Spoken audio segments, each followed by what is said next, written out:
আসসালামু আলাইকুম। বেশ কিছুদিন ধরে আপনাদেরকে আমরা মিউচুয়াল ফান্ডের কথা বলছি। মিউচুয়াল ফান্ড ভালো হবে। মিউচুয়াল ফান্ডগুলো সম্ভাবনাময়। অনেকে আপত্তি করছিলেন যে মিউচুয়াল ফান্ড নিয়ে কেন আমি এত কথা বলছি? মিউচুয়াল ফান্ড কেন সম্ভাবনাময়? বাজারে একটা প্রবণতা ছিল, একটা টেনডেন্সি ছিল পড়ে থাকা শেয়ারগুলো বাড়ছে। ফার্স্ট যে সেক্টরটা বাড়ে সেটা হচ্ছে ইন্স্যুরেন্স। ইন্স্যুরেন্স পড়েছিল। চলেন ইন্স্যুরেন্স সেক্টরটা দেখি। ইন্স্যুরেন্স সেক্টর আমরা একটু দেখি চলেন। ইন্স্যুরেন্স সেক্টর দেখেন, ইন্স্যুরেন্স সেক্টর অনেকখানি পড়েছিল এখান থেকে। 2025-এর জুনে পড়েছিল, তারপরে 2025-এর নভেম্বরে পড়েছিল, ও বাড়ছে। বেড়ে আমি আপনাদেরকে ভালো মতন দেখাই বিষয়টা। এখানে পড়েছিল, এখানে পড়েছিল, বাড়ছে। সুতরাং অনেক পড়েছিল, পড়ে থাকা শেয়ারগুলো বাড়ছে। আচ্ছা, ওকে, ফাইন। তারপরে এরপরে আসলো bank. Bank sector. Bank sector দেখেন পড়তে পড়তে ভর্তা। এখান থেকে সে ওঠা শুরু করে দিয়েছে। কেমন?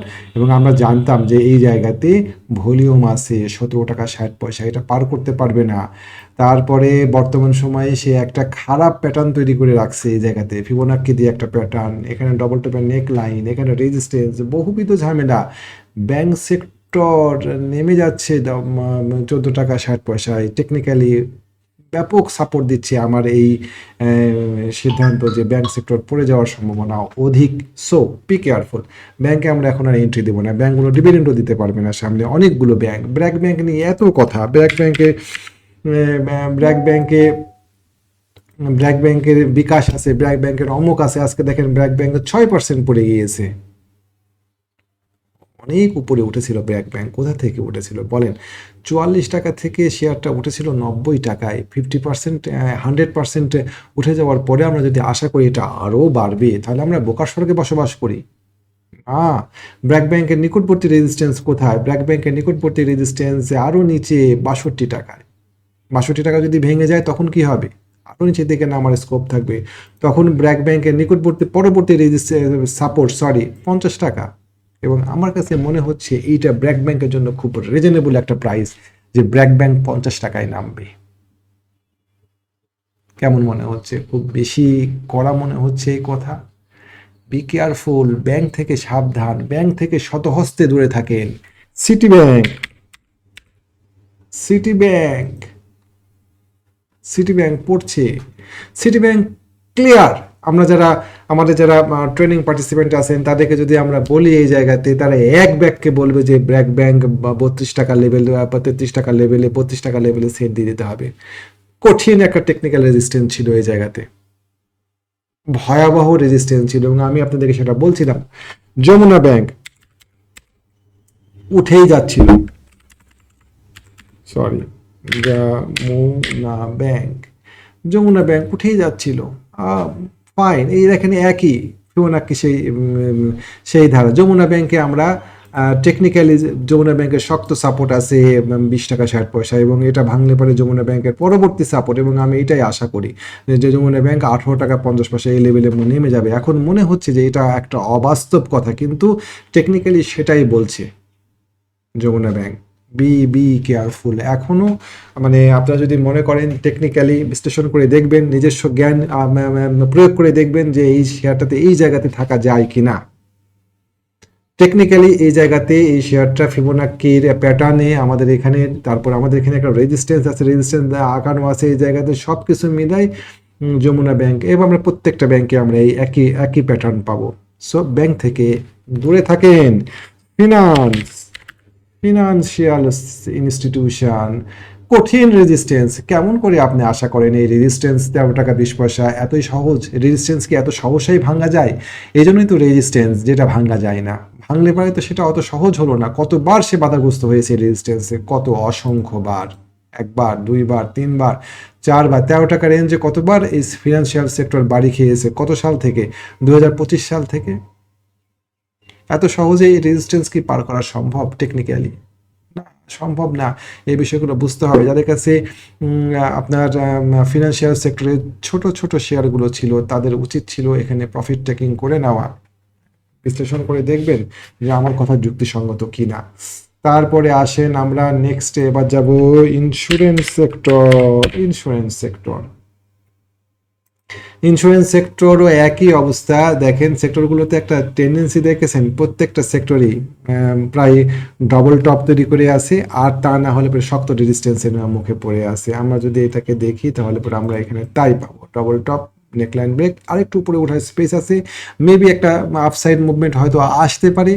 কখনোই ফাঁদে পা দিবেন না ইন্স্যুরেন্সগুলোতে, চেষ্টা করবেন হাতে থাকা শেয়ারগুলো সম্ভাব্য ভালো প্রফিটে বের হয়ে যেতে পারেন কিনা এই বিষয়টা একটু খেয়াল রাখবেন। Be careful, be careful. এবার আসেন mutual fund. Mutual fund, mutual fund শেয়ারটা দেখেন পড়েছিল। এটাকে বাছাই করার ক্ষেত্রে প্রধান কারণ হচ্ছে শেয়ারটা পড়েছিল, তারপরে সে একটা রেজিস্ট্যান্স পার করার চেষ্টা করছে। ওকে, যদি মিউচুয়াল ফান্ড 6 টাকা 20 পয়সা রেজিস্ট্যান্স পার করতে পারে তাহলে পরে মিউচুয়াল ফান্ডের পরবর্তী রেজিস্ট্যান্স 7 টাকা 40 পয়সা, সেক্টরের রেজিস্ট্যান্স 7 টাকা 40 পয়সা। ডু ইউ ইমাজিন সেক্টর কোথায় যেতে পারে? দেখা যাক আগামীকালকে এই সেক্টর বাধার মুখে পড়তে পারে 7 টাকা 6 টাকা 30 পয়সা, এই বাধাটা কিভাবে মোকাবেলা করে। আমরা আজকে আমরা বড় বড় মিউচুয়াল ফান্ড নিয়ে কথা বলছিলাম, আমরা ইসলামিক মিউচুয়াল ফান্ডগুলো চয়েস করছিলাম মিউচুয়াল ফান্ড কেনার ক্ষেত্রে। আমাদের সামনে চয়েস ছিল 4টা। AIBL ফার্স্ট মিউচুয়াল ফান্ড, তারপরে ILIF first mutual fund, cap cap cap MIBB একটা মিউচুয়াল ফান্ড আছে, আর ACML IBB। এই 4টা আমাদের কাছে আমাদের চয়েস ছিল। আমরা AIBL ফার্স্ট মিউচুয়াল ফান্ড এইটাকে আমরা সিলেক্ট করি। ফাইন, আমরা এটাকে সিলেক্ট করি এবং আমরা এটাকে টার্গেট করি। AIBL এবং IFIL এই দুইটা শেয়ার নিয়ে আমরা টার্গেট করি, এবং এই শেয়ারটা দেখেন চমৎকার একটা মুভমেন্ট দিয়েছে। IFIL এর ক্ষেত্রে আমাদের টার্গেট 4 টাকা 80 পয়সা, এবং AIBL এর ক্ষেত্রে আমাদের টার্গেট, নিকটবর্তী target, AIBL mutual fund, AIBL এর মিউচুয়াল ফান্ডের টার্গেট আমাদের নিকটবর্তী ক্ষেত্রে 4 টাকা 60 পয়সা। 4 টাকা 60 পয়সা, এটা হচ্ছে আমাদের নিকটবর্তী টার্গেট। আমরা বাই হাই সেল হায়ার এই পদ্ধতিতে যাবো। আমরা কিছু সার্টেন পদ্ধতি ইউজ করব। আমরা ব্লাইন্ড শেয়ার কিনবো না। আমরা কোথায় শেয়ার কিনছি তার জন্য একটা ক্রাইটেরিয়া, একটা মেনটেন করতে হবে আমাদেরকে। আমি আপনাদেরকে জাস্ট দেখাই, এই শেয়ারটা এই জায়গাতে একটা অ্যাকুমুলেশন হয়েছে। আমাদের অনেকগুলো ইন্ডিকেটর আছে শেয়ার কেনার ক্ষেত্রে, এখানে একটা অ্যাকুমুলেশন হয়েছে। শেয়ারটাতে এই জায়গাতে ভলিউম দেখেন তুলনামূলকভাবে ভলিউম বেড়ে গিয়েছে। এই জায়গাতে ভলিউম আমাদেরকে গল্প বলে যে এই ভলিউমগুলো, আমাদের এই ভলিউমটা দেখেন কত সিগনিফিকেন্টলি লো ভলিউম ছিল এই জায়গাতে। সেই ভলিউমগুলো এখানে বাড়ছে। এই ভলিউমগুলোতে যারা এন্ট্রি নিয়েছে তারা কি বসে থাকবে? তারা এটাকে প্রফিট নেওয়ার জন্য জায়গায় তুলে নিয়ে যাবে। 4 টাকা 50 পয়সা আমাদের ফার্স্ট টার্গেট। আচ্ছা, এটা হচ্ছে আমাদের ভলিউম এবং ক্যান্ডেলের গল্প। এর পাশাপাশি আমরা যদি আমাদের সেই ভাইপা চ্যানেল দিয়ে দেখি, সেক্ষেত্রে আমরা এখানে বাই পাচ্ছি। 2-3টে যে জায়গা থেকে কনফার্মেশন পাওয়া যাচ্ছে। সো কেন আমরা এই জায়গাতে MRP ভাইবার যে জানবো, এই সেগুলো নিয়ে জায়গাতে এন্ট্রি চলে আসে। চমৎকার। আমাদেরকে শেয়ার ডাকে, আপনি যদি কনফার্ম হন, আপনি যদি নিশ্চিত হন আপনি কি করছেন, তাহলে পরে আপনার সেই বিষয়ে অ্যাক্টিভিটিস নেওয়াটা সহজ হবে, আপনি সেই বিষয়ে পদক্ষেপ নেওয়াটা সহজ হবে। আপনি কি করছেন আপনি জানেন, আর আপনি কি করছেন আপনি জানেন না, আপনার কাজটা তো অনিশ্চয়তার মধ্যে পড়বে, আপনি তো সন্দিহান হবেন। সন্দেহ থাকবে কেন? আপনাকে কনফিডেন্ট হতে হবে। আপনি যখন আপনার গাড়ি ড্রাইভ করেন তখন কি আপনি সন্দিহান থাকেন যে কোন প্যাডেলে টিপ মারলে পারে কি হবে, বা কোন স্টিয়ারিং হুইল ডানে ঘোরালে পারে গাড়ি বামে যাবে কিনা? আপনার মনের মধ্যে কি কোনো সন্দেহ থাকে? শেয়ার কেনার ক্ষেত্রে যদি আপনার মনের মধ্যে বিন্দুমাত্র সন্দেহ থাকে তাহলে আপনি শেয়ার কিনতে পারবেন না। আমাদের সন্দেহ মুক্তভাবে, এই জন্য আমাদের নলেজ থাকা দরকার। আমাদের নলেজ গ্যাদার করব, আমাদের এই নলেজ গ্যাদার করা উচিত, শিখে ব্যবসা করা উচিত। ব্যবসাটা যদি শিখে না করি তাহলে পরে আলটিমেটলি আমাদেরই লস হবে। AIBL গেল।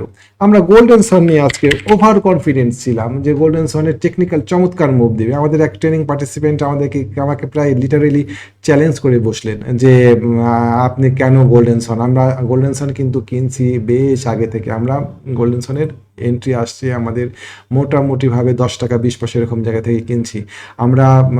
আমাদের এইখানে দেখেন একই অবস্থা, এখানে লিটারেলি একদম ভলিউম নাই, ধাপ ধাপ করে ভলিউম চলে আসছে। এই ক্যান্ডেল আমাদেরকে প্রথম সতর্ক দেয় এবং এই ক্যান্ডেল জাম্প আপ ক্যান্ডেল আমাদেরকে বলে দেয় যে এই শেয়ারটা উপরের দিকে ওঠার আরও স্পেস তৈরি হবে এবং এই শেয়ারটা সহসা ছাড়বে না, এই শেয়ারটা বহু দূর যাবে। কারেকশান আসছে, আমরা তকে তকে ছিলাম, আমরা ওত পেতেছিলাম কখন ও আবার মুভমেন্ট দেওয়া শুরু করেছে। ফার্স্ট মুভমেন্ট সেকেন্ড মুভমেন্টে আমাদের এখানে এন্ট্রি ছিল ভলিউম। শেয়ারটা একদম 100% তার আপসাইড মুভমেন্টের যে বিষয়টা থাকে সেটা নিশ্চিত করে 10 টাকা 60 পয়সা পার করার পর। এই ক্যান্ডেল আমরা মূলত এই ক্যান্ডেলগুলোতে আমাদের এন্ট্রি ছিল। সুন্দর, আমরা বুঝবো জানবো একই সাথে। আমরা যদি ভাইপার ইন্ডিকেটরটাকে এখানে এমআরপি ভাইপার ইন্ডিকেটর যদি এখানে প্রয়োগ করি তাহলে দেখবো এখানে চমৎকার একটা সেট তৈরি হয়ে আছে। আমাদের আরও বেশ কিছু সেট আছে, হ্যাঁ, এই সেটআপগুলো দিয়ে আমরা এখানে এন্ট্রি দেওয়া খুঁজতে পারি। তারপরে এসপি সিরামিক শেয়ারটা চমৎকার, আমাদের এখানে বারবার বলে আসছে শেয়ারটা নিয়ে কতদিন। এটা ঈদ গিফট ছিল আপনাদের জন্য, ঈদ গিফট। এই শেয়ারটা আমাদেরকে মোটামুটি অনেকখানি আগায় নিয়ে গেল না বলেন আপনারা? 25 টাকা 26 টাকা 27 টাকা টার্গেট এই শেয়ারটাতে, টার্গেট প্রাইজের দিকে আস্তে আস্তে শেয়ারটা আগাচ্ছে। তো আমাদেরকে জানতে হবে আমরা কি করছি, আমাদেরকে বুঝতে হবে আমাদের কি করছি। না জানলে পরে, না বুঝলে পরে আমরা এন্ট্রি দিব না। একজন ডাক্তার যখন অপারেশন করেন তখন কি উনি আন্দাজের উপর অপারেশন করেন যে আমি এই জায়গাতে কাটলাম, আচ্ছা কি আছে ভিতরে দেখি? তা না, উনি নিশ্চিত হন। আপনি যখন শেয়ার কিনবেন আপনাকে নিশ্চিত হতে হবে। একজন রাঁধুনি যখন রান্না করে তখন কি উনি অনিশ্চিত হয়ে ওখানে মশলা দেন যে এই যে মশলাটা দিচ্ছি কি হচ্ছে একটু দেখি? না, তখন ওনাকে যে জানে রান্না করে তারপরে নির্ভরশীল হওয়া লাগবে। আমার পরামর্শ হচ্ছে আপনারা শিখতে ভয় পান কেন? অনেক ফিমেল পার্টিসিপেন্ট আছেন যারা আমার কাছে ট্রেনিং নিয়েছেন, শিখেছেন। ব্যবসাটা খুব সহজ, শেখাটা কোনো কঠিন কাজ না। আমি আমার পার্টিসিপেন্টদেরকে বলি যে আপনাদের 9-এ পড়া 8-এ পড়া বাচ্চাদেরকে আমার কাছে নিয়ে দেন, আমি তাকে দেখেন অনেক সুন্দর ট্রেন আপ করে দিচ্ছি। শেখার বিষয়টা এতটাই সহজ। আমরা শিখবো, শিখে আমরা বিষয়টাকে বোঝার চেষ্টা করবো, আমরা বিষয়টাকে প্রয়োগ করার চেষ্টা করবো। না শিখে ব্যবসা করতে গেলে পরে পৃথিবীর কোন ব্যবসা আছে না শিখে করা যায় বলে? আমরা না শিখে ব্যবসা করতে যাই এবং আমরা আলটিমেটলি লসের কবলে পড়ি। এটা থেকে বের হয়ে আসতে হবে। তারপরে চলেন আমরা দেখি আর একটা শেয়ার নিয়ে আলোচনা করা যায় কিনা, সেটা হচ্ছে এশিয়াটিক ল্যাব। এশিয়াটিক ল্যাব নিয়ে আপনাদের সামনে দীর্ঘদিন ধরে আমি আলোচনা করছি। একমি পিএল এই শেয়ারটা দেখেন, একমি পিএল শেয়ারটা স্পষ্টতই আমাদেরকে ডেকে ডেকে বলছিল আমাকে কিনো। স্মার্ট মানি তার পদক্ষেপ লুকাতে পারি নাই। স্মার্ট মানি আমাদেরকে ডেকে ডেকে বলছিল আমাদের এখানে এই চার্টের সবচাইতে ইম্পর্টেন্ট এবং উল্লেখযোগ্য জায়গা হচ্ছে আমাদের এই পয়েন্ট কত 16 টাকা 90 পয়সা। এটা খুবই ইম্পর্টেন্ট একটা জায়গা ছিল। এই জায়গাটা চার্টটা যখন রিকভারি করে নিল, এই জায়গাতে রিটেস্ট করলো, দেখেন সে রিকভারি করেছে প্রচুর ভলিউম নিয়ে। এটা হচ্ছে শত্রুপক্ষের সীমানা, প্রচুর ভলিউম নিয়ে। এদিককার ভলিউম দেখেন, ক্যান্ডেল আমাদেরকে গল্প বলে কারেকশান। এই কারেকশানে যদি শেয়ার কিনতে আপনি ভয় পান তাহলে এই ব্যবসা আপনার জন্য না করাই ভালো। আপনি তাহলে কনফার্ম চান, কনফার্ম বলে কিছু এখানে নাই, আপনাকে এখানে ঝুঁকে নিতে হবে। জাস্ট পরেরটা দিয়ে রিটেস্ট, পরেরটা বাস্ট করেছে, বোম। এতটাই সহজ ব্যবসা। আমাদের এন্ট্রি আছে 16 টাকা 20 পয়সায়, অনেকখানি প্রফিট রেশিও চলে আসছে আমাদের। কোনো ব্যবসা, কোনো ট্রেড ঝুঁকি মুক্ত না। আপনাকে ঝুঁকি নিতে হবে, ঝুঁকি নিয়ে আপনাকে ট্রেড করতে হবে। আপনাকে দেখতে হবে সম্ভাব্য কয় টাকা ঝুঁকি নিচ্ছেন এবং কয় টাকা লাভ করছেন, রিস্ক রিওয়ার্ড রেশিও কত, 1 টাকা ঝুঁকির এগেনস্টে 2 টাকা বা 3 টাকা আসছে কিনা, এই বিষয়টা মাথায় রেখে আপনাকে এন্ট্রি নিতে হবে। আপনাকে কিছু সার্টেন কৌশল জানতে হবে, এই কৌশলগুলো শিখেন।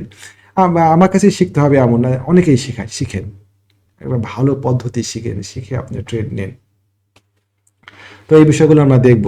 বেশ কয়েকটা শেয়ার আছে, যেমন ধরেন সামনে ভালো করতে পারে এরকম শেয়ারের মধ্যে বিডি থাই এই শেয়ারটাতে মুভমেন্ট শুরু হচ্ছে, মনে হচ্ছে বিডি থাই সামনে মুভমেন্ট দিবে।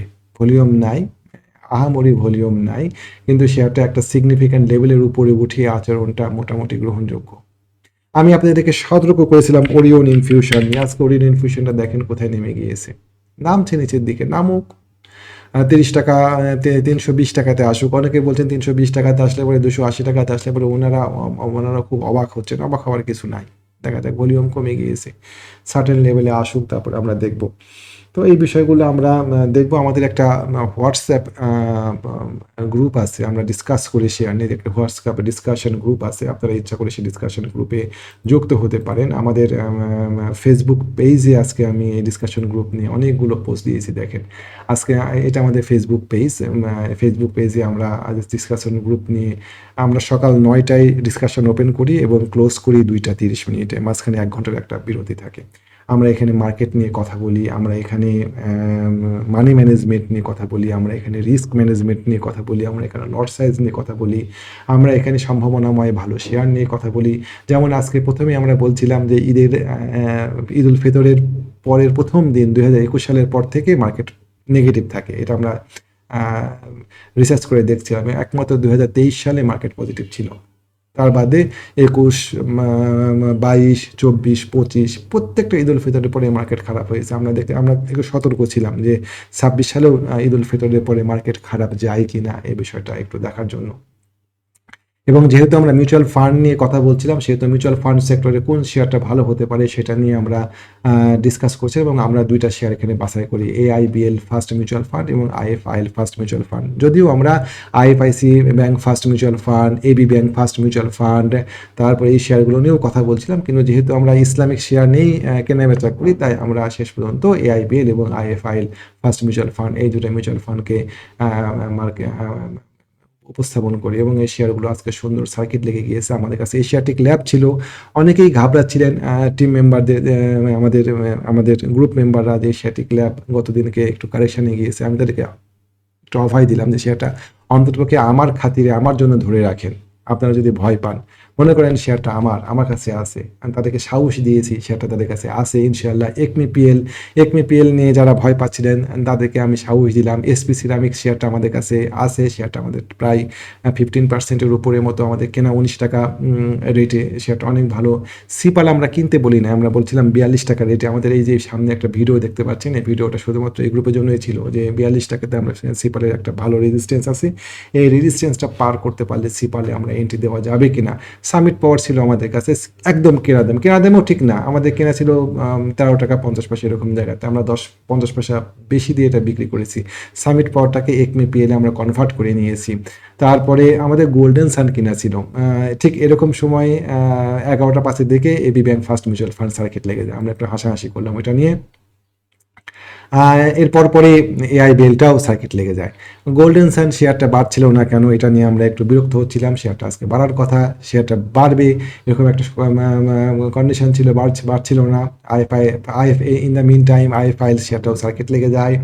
আমরা একটা পোল করি, একটা নতুন জেট শেয়ার আমাদের পছন্দ হচ্ছিল, শেয়ারটা কিনবেন কিনা ইত্যাদি ইত্যাদি। খান বাজার শেয়ারটা কিছুদিন আগে আমরা স্টপ লসটাও ঠিক না, আমাদের 51 টাকাতে কিনে 55 টাকা একবার বিক্রি করেছিলাম, করে আবার 53 টাকায় এন্ট্রি দিয়েছিলাম, ওইটা আমরা ছেড়ে দিলাম 51 টাকা, আমাদের মানে কাটাকাটি হয়ে গিয়েছে আর কি। তো আমরা ওই খান বাজার পিপিপি ওভেন ছেড়ে দিয়ে আমরা অ্যাপোলো ইস্পাত এবং সাইপ পাওয়ার এই 2টা শেয়ার কিনেছিলাম। আলহামদুলিল্লাহ সেটা বেশ ভালো একটা কন্ডিশনে ছিল।